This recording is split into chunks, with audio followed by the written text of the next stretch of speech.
que o medo da morte verdadeiramente significa para você? O fim de tudo? Céu, inferno, tormentos, paraíso, outra vida? Existe algum sintoma para quem sofre com medo da morte? O que a teoria do impacto esclarece sobre esse assunto? E quais sugestões um livro voltado para o desenvolvimento humano poderá nos oferecer? Meu nome é Paulo Ferreira e o tema desse vídeo será o medo da morte.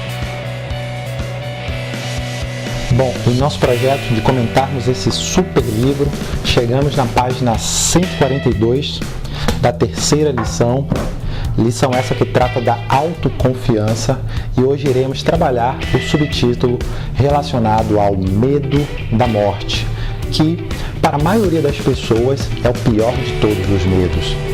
Quero deixar claro que vamos trabalhar esse assunto do ponto de vista do desenvolvimento humano e não do ponto de vista religioso.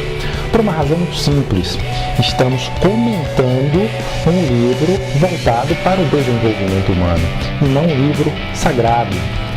E, além do mais, existem mais de 10 mil religiões espalhadas pelo mundo, né? Sendo 9 as mais conhecidas, as principais, como o cristianismo, o hinduísmo, o judaísmo, o islamismo, etc, etc. E cada uma dessas religiões trata desse assunto, o medo da morte, com muita particularidade. Então, vamos trabalhar esse tema do ponto de vista do desenvolvimento humano. Até porque eu não sei se você tem uma religião. Se tem, eu não sei qual religião é essa, mas desde já eu quero que saiba que eu honro e respeito as suas crenças religiosas, tá? Então, vamos trabalhar esse tema, o medo da morte, do ponto de vista do desenvolvimento humano.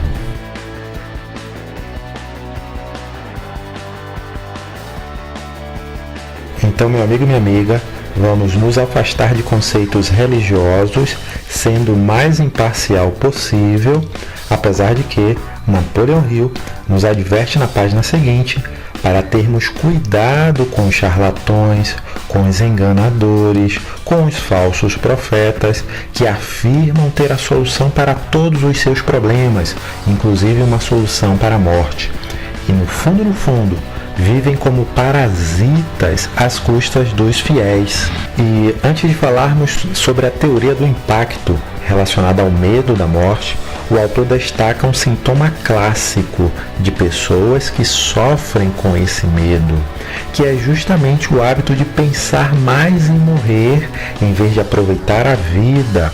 Aproveitar a vida no sentido de ser útil às pessoas, de ter um propósito, de ter uma missão, de ter um objetivo principal bem definido e seguir em frente. E é nesse ponto que comentamos a teoria do impacto. Teoria essa que afirma que a consciência humana ela nasce do contraste, ou seja, a consciência humana ela é dual e só percebemos uma cor porque existe o contraste com outra cor.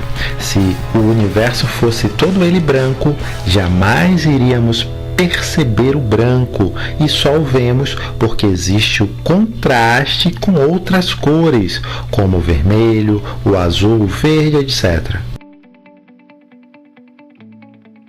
Agora, olha que interessante. Só percebemos o calor porque existe o frio. Só percebemos o dia porque existe a noite, o doce porque existe o amargo. Só temos consciência do medo porque existe a coragem, do ódio porque existe o amor, do ruído porque existe o silêncio e assim sucessivamente. Ou seja, a nossa consciência nasce do contraste entre dois planos. Se não existir contraste, não existirá percepção e não existirá consciência. Por exemplo, é somente no impacto de uma semente com a terra que teremos uma árvore, Porém, a árvore não é terra nem semente, ela representa uma nova potência, a qual poderemos de forma simbólica comparar com a consciência, que nasce do contraste entre dois planos de duas substâncias totalmente diferentes. E, meu amigo e minha amiga, com base na teoria do impacto, só percebemos a vida porque existe a morte. Agora, uma coisa é perceber e a outra é viver uma vida extraordinária. Bom, existe um conselho tibetano que diz mais ou menos assim: o ideal da vida seria que o homem guardasse de cada acontecimento apenas o aprendizado e esquecesse completamente o preço que se pagou por ele. E ao refletirmos sobre esse conselho, percebemos que, por muitas vezes, fazemos totalmente o contrário. Guardamos o preço e aí carregamos ressentimentos, ódio, tristezas, lamentações e esquecemos o mais importante, que é o aprendizado. É como se uma pessoa fosse a uma feira, chegando lá, gostasse de uma bela cesta de frutas e começasse a negociar com o feirante.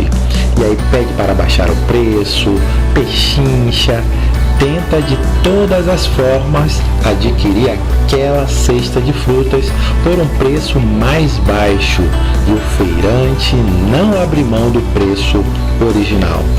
Finalmente, essa pessoa resolve pagar o preço e sai da feira resmungando, falando mal do feirante. Essa pessoa está bastante irritada, bastante nervosa e o pior, ela pagou o preço e esqueceu de levar a cesta de frutas.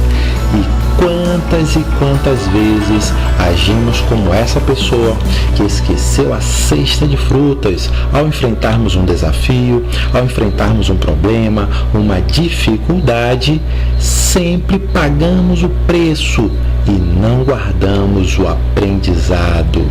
E se não aprendermos, aquele desafio, aquela dificuldade voltará novamente e voltará muito mais forte.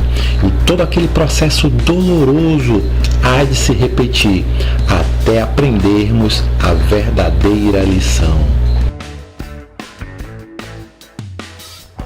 Ainda sobre esse assunto, eu separei parte de um texto de Gibran que eu faço questão de ler para vocês, que diz mais ou menos assim: Então falou ao Mitra dizendo: Pedimos agora sobre a morte. E ele disse: Vós saberíeis o segredo da morte, mas como encontrareis, a não ser que busqueis no coração da vida?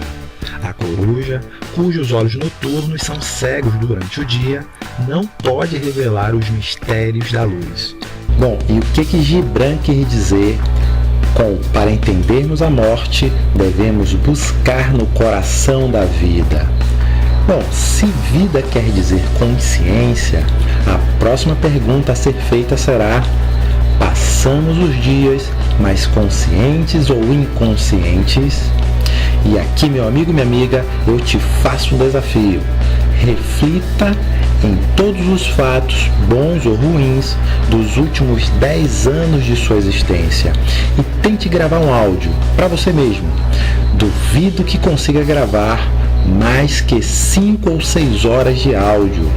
Veja bem, estamos falando aqui de 10 anos de sua existência. Em uma década, viveu-se apenas 5 ou 6 horas em estado de plena consciência. E pelo conceito de Gibran, isso não é viver. É como se estivéssemos presos a condicionamentos, a uma vida mecânica, a uma vida robótica, a uma vida linear que não agrega valor para ninguém.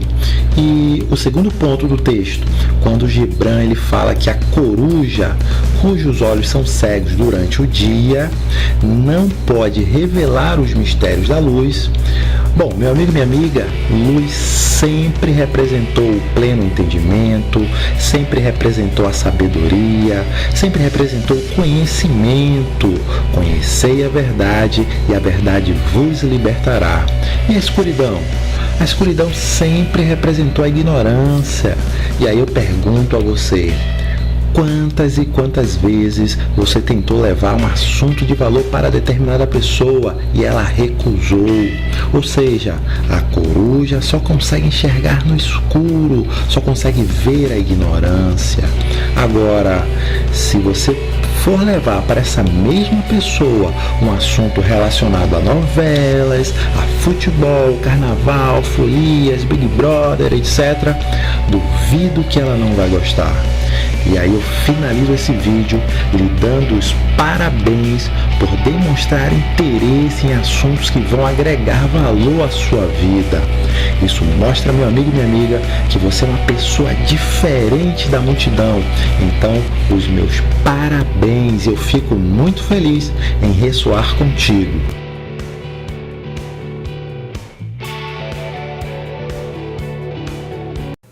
E na próxima semana vamos trabalhar o medo de perder o amor de alguém. Então se prepara, semana que vem vamos comentar esse último medo, desses 6 medos universais. Tá? Um forte abraço, que Deus lhe abençoe hoje, amanhã e sempre, e até o próximo vídeo.